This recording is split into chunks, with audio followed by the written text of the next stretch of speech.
back to another exciting installment of TAM Talk. I'm once again your host, Rose, live with two jurors who shall remain anonymous and one witness from the most recent court case. Good evening, gentlemen, and thank you for being on with us tonight.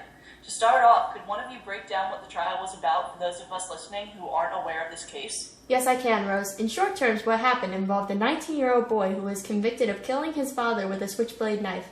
After carefully evaluating the evidence and engaging in many heated debates with my colleagues, we were able to find enough reasonable doubt for this case, therefore ruling that the boy was not guilty. What a fascinating case indeed. So we're just going to get right into this if that's all right. Can you tell me, now that the verdict has been stated, what do you think the defendant will do now? Well, based off the facts, the kid will most likely go back home to live in poverty. And why do you feel this way? Well, the kid has no money, no job, and no potential whatsoever. Based off these facts, it is very likely that the boy will just end up right back where he started. Well, that seems a little harsh. This is a man's life, not just some character in a book whose life he can judge by skimming a few pages. I'm just saying, we need to look at the facts. Moving forward, Juror 8, where do your thoughts lie on the matter? I think he'll try to better himself now that he's been given a second chance. Maybe he'll go on to do something great with his life. That's a bit unrealistic. Well, I've always been an optimist. Alright, thank you both. Next question, Juror 8, I heard that originally you were the only person to vote not guilty in the beginning. Tell us, was it difficult to hold your opinion due to the fact that it was not the majority? Well, Rose, it was not easy, I'll tell you that much. My fellow jurors certainly made it difficult for me to feel comfortable with my opinion. One of the jurors even threatened to kill me. Goodness, that must have been so frightening. Not really, the man's a coward and he never really meant it.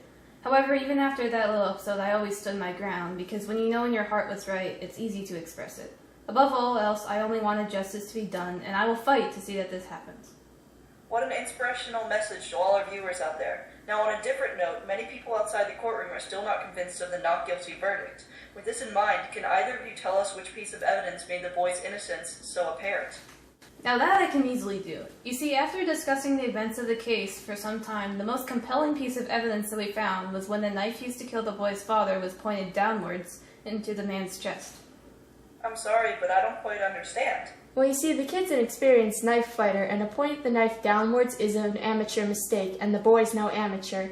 He may not be book smart, but he sure is street smart, which of course results in him knowing how to handle a knife properly. That's a very intelligent thought there. If you don't mind me asking you two, since the boy's been found guilty, who do you think did kill his father?